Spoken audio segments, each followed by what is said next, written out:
नमस्कार, मैं हूं राहुल शर्मा। आप देख रहे हैं SPN 9 न्यूज़। स्वागत है आपका हमारे इस खास प्रोग्राम में। जी हां, प्रोग्राम की शुरुआत करेंगे लोकसभा चुनाव से। लोकसभा चुनाव से पहले राजनीतिक गलियारों में सुगबुगाहटें शुरू हो चुकी हैं।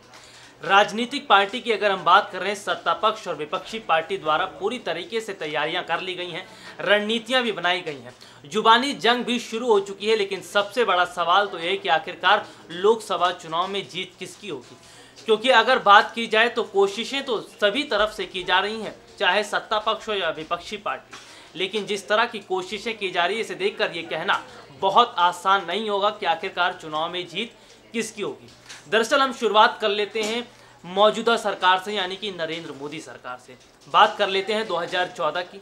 2014 से अगर अब तक की बात की जाए, यानी कि 2019 तक लगभग सरकार को 4 साल से ज़्यादा का समय हो चुका है। अगर बात की जाए तो सरकार के इन 4 साल से ज़्यादा के समय में बीजेपी का ग्राफ गिरा है। दरअसल जिस तरीके से अगर हम बात कर रहे हैं पीएम नरेंद्र मोदी की, तो 2014 में मोदी लहर पूरे देश में देखने को मिल रही थी।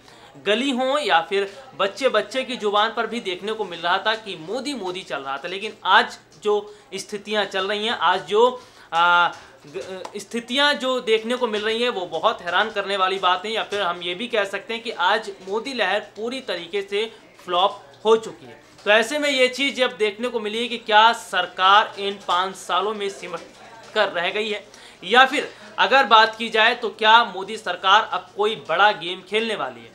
मैं कांग्रेस की बात कर लेता हूँ। कांग्रेस की स्थिति जिस तरीके से अभी देखने को मिल रही थी कि सपा बसपा के गठबंधन ने, तो वहीं पश्चिम बंगाल की मुख्यमंत्री ममता बनर्जी ने कोलकाता में जिस तरीके से मेगा रैली का आयोजन किया था, इन दोनों के बीच में कांग्रेस कहीं ना कहीं दब सी गई थी।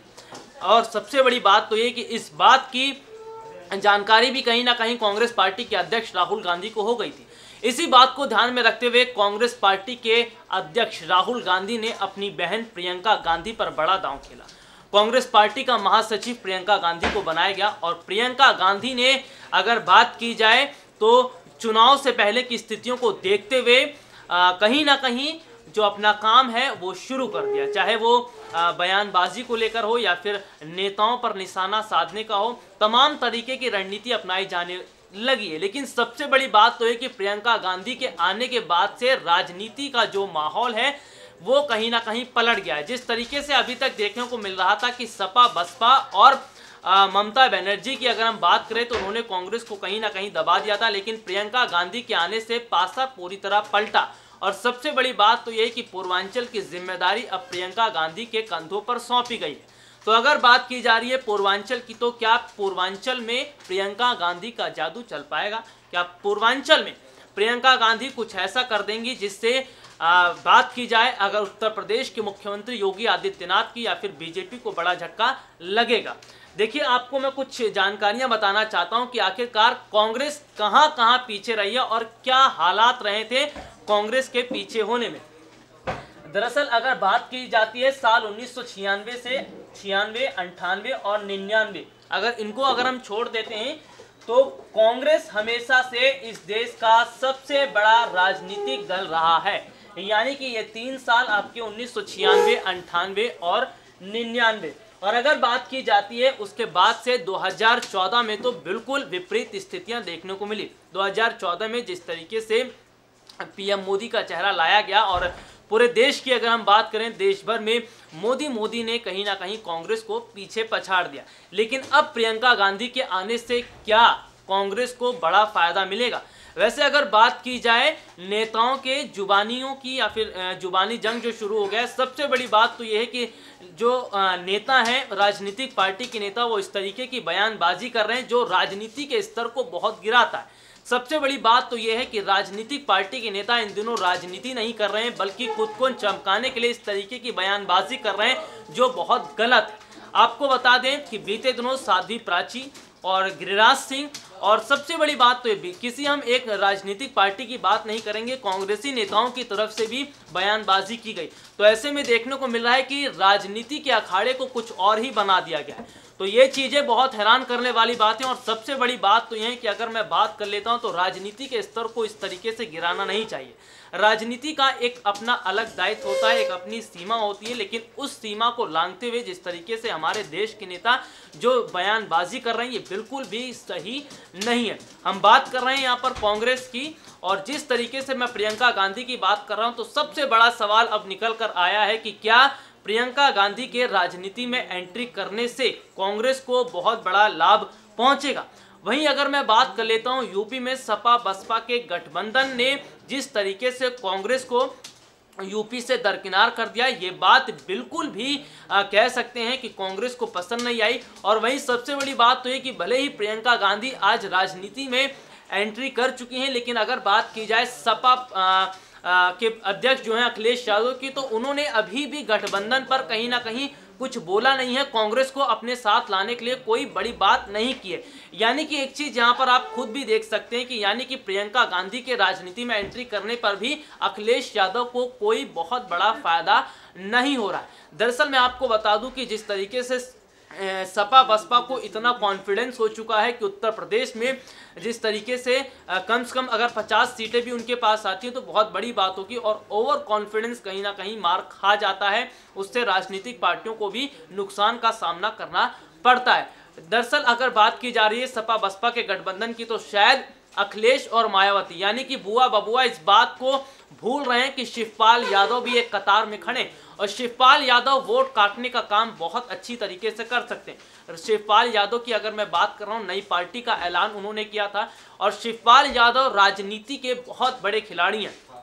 कच्ची गोटी जिस तरीके से शिवपाल यादव को समझा जा रहा है, तो ऐसे में ये कहीं ना कहीं बुआ और बबुआ की गलत फहमी हो सकती है।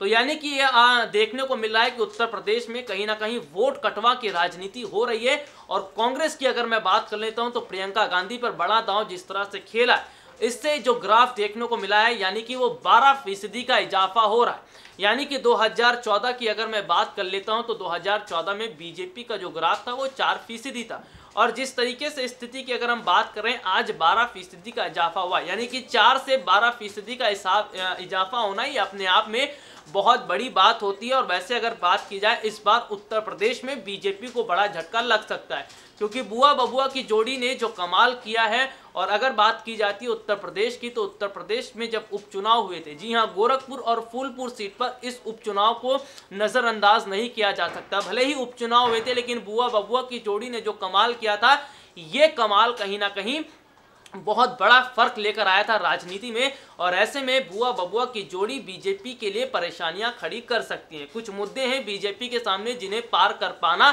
इतना आसान नहीं हो रहा है, लेकिन देखते हैं कि आखिरकार लोकसभा चुनाव की तस्वीर क्या होती है। कांग्रेस पार्टी के अध्यक्ष राहुल गांधी ने एक कार्यक्रम के दौरान किस तरीके से बीजेपी पर निशाना साधा, देखिए हमारी एक खास रिपोर्ट। जो बीजेपी के नेता 15 साल में नहीं कर पाए, वो कांग्रेस पार्टी ने 24 घंटे के अंदर निर्णय ले लिया था। भाई और बहनों, पैसे की कोई कमी नहीं है। नरेंद्र मोदी, बीजेपी कुछ नहीं मिलने वाला, उसमें आपको सिर्फ मन की बात सुननी है। 24 घंटे मन की बात, मन की बात, मन की बात। अनिल अंबानी को 30,000 करोड़ रुपए ओडिशा के युवाओं से, कर्नाटक के युवाओं से एचएएल का कॉन्ट्रैक्ट छीना गया। दुनिया का सबसे बड़ा डिफेंस का कॉन्ट्रैक्ट है भाइयों और बहनों, सबसे बड़ा कॉन्ट्रैक्ट है। लाखों युवाओं को रोजगार मिल सकता था। हवाई जहाज अगर बेंगलोर में, ओडिशा में, शायद छत्तीसगढ़ में बनता तो लाखों युवाओं को रोजगार मिलता। Engineers, aeronautical engineers, software engineer, line लग जाती। मगर नहीं, नरेंद्र मोदी ने अनिल अंबानी को रोजगार देने के लिए फ्रांस के राष्ट्रपति से कहा, नहीं, एचएएल को नहीं मिलेगा, छत्तीसगढ़ के युवाओं को नहीं मिलेगा, अनिल अंबानी को मिलेगा और फ्रांस के युवाओं को रोजगार मिलेगा। 2 हिंदुस्तान बने, एक अनिल अंबानी का, उसमें अनिल अंबानी जैसे लोग दलाली करेंगे, नरेंद्र मोदी को फायदा होगा, उतने में फ्रांस के युवाओं को रोजगार मिलेगा। 36 हवाई जहाज फ्रांस में बनेंगे, 126 हवाई जहाज हिंदुस्तान में नहीं बनेंगे। पूरा डिफेंस का इंफ्रास्ट्रक्चर हिंदुस्तान में नहीं बनेगा, फ्रांस में बनेगा। और एक हवाई जहाज 526 के लिए नहीं, 1600 करोड़ रुपए के लिए हिंदुस्तान की सरकार खरीदेगी। जहां नरेंद्र मोदी जाते हैं, किसान को सही दाम देने की बात करते हैं। 2 दिन 2500 रुपए छत्तीसगढ़ के किसानों को धान के लिए रेट मिलता है। क्या बात थी कि यह काम पिछले 15 साल यहां नहीं हो पाया? क्या कारण है कि हिंदुस्तान का हर किसान डर के जीता है? क्या कारण है कि हिंदुस्तान के किसान को सही आमदनी नहीं मिलती? क्या कारण है कि जब बारिश गिरती है, ओला गिरता है, हिंदुस्तान का किसान अपना पैसा बीमा की कंपनी को देता है और फिर अपना ही पैसा हिंदुस्तान के किसान को वापस नहीं मिलता, और पूरा का पूरा फायदा अनिल अंबानी जैसे लोगों की कंपनी को जाता है। तो देखा आपने राहुल गांधी ने किस तरीके से मोदी सरकार पर निशाना साधा। खैर देखते हैं, जुबानी जंग तो शुरू हो ही चुकी हैं और किस राजनीतिक पार्टी को अब की बार फायदा मिलेगा। और अब की बार लोकसभा चुनाव से पहले की जो स्थितियां देखने को मिल रही है वो त्रिशंकु स्थिति देखने को मिल रही है, यानी कि त्रिशंकु जो है कहीं ना कहीं जो सरकार की स्थिति है वो देखने को मिल रही है। खैर देखते हैं कि चुनाव में क्या स्थिति होती है, लेकिन अब की बार ये कहना सही हो जाएगा, क्योंकि अब की बार मोदी सरकार का जीतना उतना आसान नहीं है जितना बीजेपी समझ रही है। फिलहाल के लिए आज मुझे इजाजत दीजिए, नमस्कार।